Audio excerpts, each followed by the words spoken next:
Happy Sunday! Aaron Freeman from my living room, back on this Sunday with a Sunday spiritual message. And for those that have jumped on before, I want to thank you for the contribution of wanting to know more about God and more about spirituality from the perspective of love.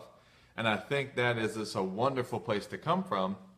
And the reason I do this, as I've stated before, and if this is your first time jumping on, a lot of us have grown up in different states, different religions, we've moved places, and so, not only are we away from the home place that we probably grew up, but we probably have a different view of religion than we did as we were kids or when we were growing up. So, what I want to do here with this Sunday spiritual message is, it's all virtual. We're all on Facebook, we're all on Facebook Live, we're all on social media, and so what a better place to talk about a topic like spirituality, like God, like that sort of view, and not necessarily have to go to a church because maybe we're not in the home place we actually grew up and we haven't established that type of community. Or maybe you just don't necessarily resonate with a particular church group or a location or whatever, or religion, whatever it is. So here, we can do that together. And I think that's one of the most amazing things that we have the opportunity to do in social media. So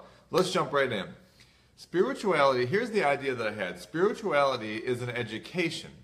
Right? And let's talk about that. Let me know. Does that resonate with you? Is spirituality itself an education? If so, which I want to go down into how I do think it's education, but it's an education in love then.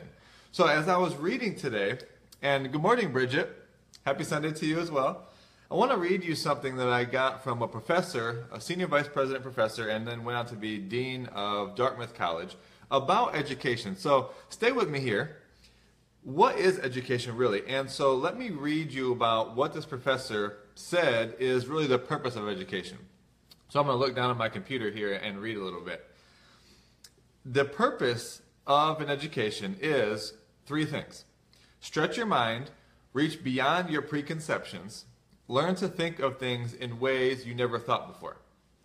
Number two, acquire tools in which to critically examine and evaluate new ideas, including your own cherished ones.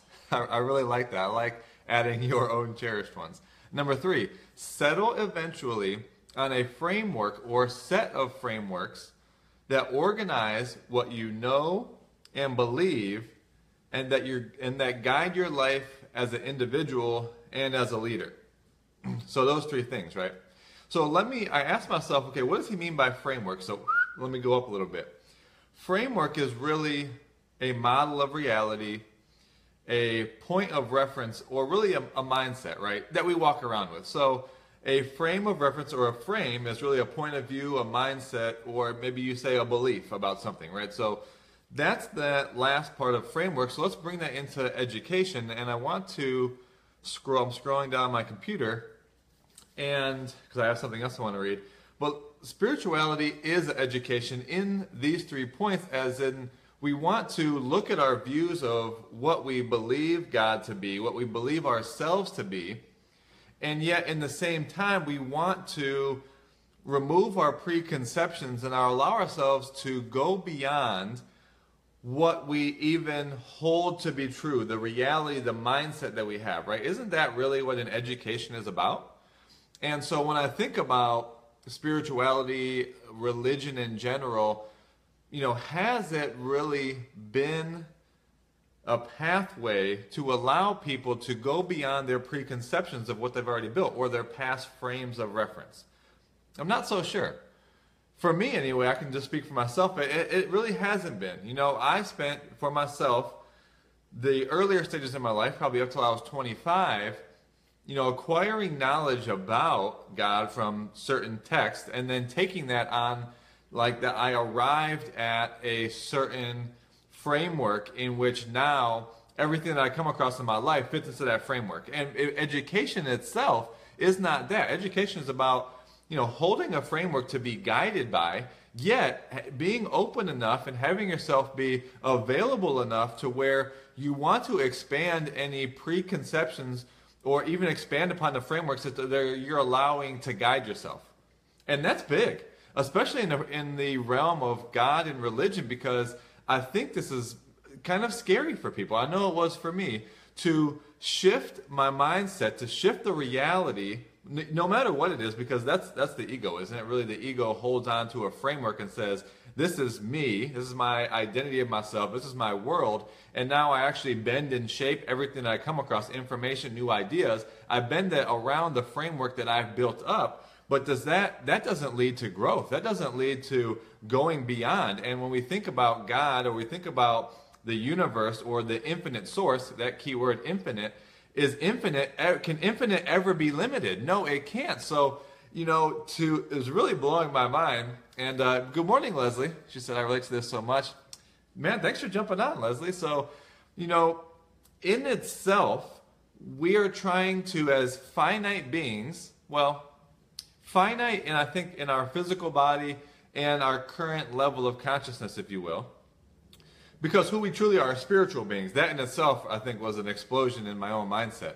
But in our current reality or awareness, right, being somewhat finite, to understand an infinite source, universe, God, intention, I love that word, intention, I think I have gotten a little bit attached to, like, I knew God. I got that. I got that. And as I would listen to other people, from early in my life to about 25, I would fit what someone else was telling me about who God is into what I think I already know about him. And it was really limiting. It had me, I think, probably listen to people as if they're wrong and I know what's right. And that really doesn't, it doesn't allow for a place of love, really.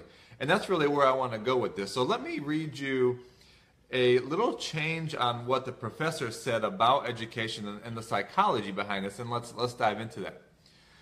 And my wife says, you always expand my understanding. Wow, thanks for that. So here's what he says about education, and let's think about this as far as spirituality as an education, and I'll tie in the piece about what is it in education. It's actually education in love. So learn new frameworks and be guided by them, but never get so comfortable as to believe that your framework is the final word. Recognizing the strong psychological tendency to favor sticking to your worldview. And I think we started to unfold that here, right? Like, what is the tendency of us sticking to a worldview? Well, I think it's the uncomfortability of change. I think it's the uncomfortability of the ego, because as you believe that your mindset will be changed, or that it could maybe not be the full picture, that's what the ego is. The ego is a set of mindsets that don't necessarily serve you, but are here for you to survive. So when you question them, to the ego mind is what? Death. And that's pretty scary. But when we go beyond that, we bring in an awareness that these are just a bunch of views. I mean, is that really that big of a deal? No. So let me go to the last thing here. Stretching your mind is hard. Once we've settled on a worldview that suits us, we tend to hold on to it. So true. New information is bent to fit. Information that doesn't fit is discounted, and new views are resisted. Now, I think that's so true. Again, because like what I said, I believe that this feels like death to the ego. When we have come to a framework that we're guided by in our life, and what we think is our identity of who we are as a body, or a certain set of mindset or views, to have that not be right feels like death almost. I mean, doesn't it? And Jocelyn and I had this conversation this morning about that, and we got into a little uncomfortable sort of confrontation, and I could see our two identities were kind of struggling against each other. So let's bring this back into spirituality as an education. If we can start to go beyond our preconception or our previous frameworks of what God is, what religion is, what we end up on is love, and that we came from love. We're actually created in the image of love. And so to bring the beingness to be love into a conversation where someone brings up a different view, what would that look like? Would we be open to hearing someone's view? Would we be open to that maybe we don't know everything that there is to know? I mean, is that really that much of a stretch? Do we really think that we know everything? And yet to be open to the initial feeling of the uncomfortability, or the idea that we may not have had it all together just yet. But can we switch that to be one of love, not only for other people and them sharing their view with us, but love for ourselves? Can we actually have grace for ourselves that when we do come up being guided by a framework of love, what would happen, I believe, is we come up, like I said, and we listen to people's views, and we listen to people as curious and wanting to understand their experience of who God is, what spirituality is, and then using that to add to our own framework. Maybe not having to discount where we've gotten already, but what if we gained new framework that we can add to start to get more of a picture of what love is, of what life is, of what this experience is. And let me see, Bridget says, we get into a comfort zone of wanting our own ideals, beliefs to be final and right so new views can take us out. You know, that's so true. And so what I'm saying here is that this education of spirituality as being one of love, think about that. Think about having love for other human beings, but yet for ourselves. Like we actually have grace for ourselves when we bump up against our limited framework, but not that we were wrong up to this point or that we don't know what we're doing or that we're lost, but now we just get to add on to our previous framework, which could really expand upon it and bring us into the people that we're truly meant to be. And so we'd love to hear what you think about that. It's almost easy to say and think about, but the practical application is that when we're out in life, when we're having conversations, and people direct their view at us because they're in themselves maybe limited and afraid and using a particular set of framework that they know to be certain, it's going to be fearful for them too. So coming into the awareness that when people share their view with us, they may also be fearful. But can we have the grace as we go out and get in conversation and someone may be sounding like they're trying to sort of push their view on us or have us adapt to them, what is actually going to allow love to be there? The grace to say, wow, that's so interesting. I mean, share with me more about that view. If we could first seek to understand before seeking to be understood, I think that allows for grace and love to be present and to be alive. And so I believe that if we listen to people from that place first, that would really eliminate a lot of the conflict that we have. Because when you think about it, when people get into conflict nowadays, whether about politics or religion, you know, when we try to push our views on someone else, what's going to automatically happen is resistance. And so when you resist, then people attack, whether it's with words or whether it's physically or whether it's in wars, then that's the only thing that results from trying to push your view on someone else. But would you actually want to attack verbally, physically, with guns, with, I don't know, now I'm just making stuff up, propaganda? I just thought of that word. If someone was listening to that as interested, as curious, as looking for where they could take something away to add to their framework, which they know is not fully complete, is there anything to be defensive about? And when you're not defensive, is there anything to go on and attack about? There's really not. And what's left is just love.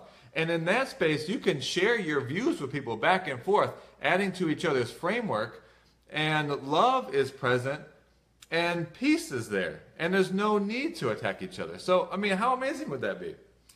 So, like I said, the practical application definitely is where the real work is, because knowing about something isn't really going to change it. Now we bring something into our awareness, but now the goal, I think, is to really go out and how can we actually live this? And so to put ourselves in situations where maybe we talk with somebody that we normally wouldn't talk to, or we talk with someone about a view that may not be one that we have come across or that we necessarily agree with. And you'll probably notice that there will be some uncomfortable confrontation that you may feel, but allowing that feeling to be, that is, I think, the real work. And just knowing that that is not a reality, it's a framework that you're just building upon. So this should be taught in school. Oh, thanks, Bridget. So, and just to say, this even myself is from taking lots of different pieces or views from psychology, from education, from religion, from spirituality, from conscious leadership, from like mindset and personal development, like all these pieces I've taken from different categories, from different places to bring this message together. So even if, as I will honestly say, I was limited up to about 25, 26, and now I'm really interested, and now I've even expanded my own framework into like what this message is now, right? And so just imagine for us as individuals, you know, you have a message, you have a purpose that you came here for, and to get clear on that, and then to say, how can I build upon that framework? Where did I actually have a worldview or a mindset that I thought and held on to as the truth or reality, and wasn't open to expanding upon that? And I think that's just that's the key. Imagine what that would be like as all of us human beings were operating from that perspective. Wow, what a place that would be. Imagine what we would transform. Imagine the innovation. Imagine actually the transformation in the experience of life and other people around us. And what would that be? It'd actually be the true experience of love. And I think love is a word that's kind of thrown around in like a romantic setting. It's kind of like a feeling you get when someone else, you know, likes to be around you, wants to be in a relationship with you. It's all external. This feeling of love is conditional on those that are around us, and if they give us what we feel is a need or that we feel is lacking. That's what I think people have come to think of love when they hear that word. But love is really not that. Love is an openness. It's a vulnerability. It's a space in which we allow openness in communication and views so that we expand upon our own understanding of what this life is about, what we are as human beings, and who God is. That's really what God is. That's what spirituality is. And in this education, I'm always out to expand that. So Bridget, I'll go back and I'll look at all of your comments. Thank you so much for all your comments in particular. Seemed like you got a lot out of there, and I'm really excited to learn a lot from you too. So everyone that joins and did join, I mean, thank you for participating and writing your message and your view and flowing with this. This is the only way that we're able to expand upon something that's infinite, is when we have a collective of human beings that come together, share their views, and everyone is open to expanding on the framework, on the mind, on the view. That's where we can really start to make a difference into something that's truly infinite, that we may not truly understand while we're here, but as we expand upon it, the difference in the collective consciousness that this will make is really extraordinary. So, oh yeah, Bridget, absolutely. Thank you for tuning in, and you're so welcome. This was my Sunday spiritual message. I loved it. Thank you for the contribution of everyone. The fact of the category of love being a topic really had me go look over the past week on what would this message really sound like.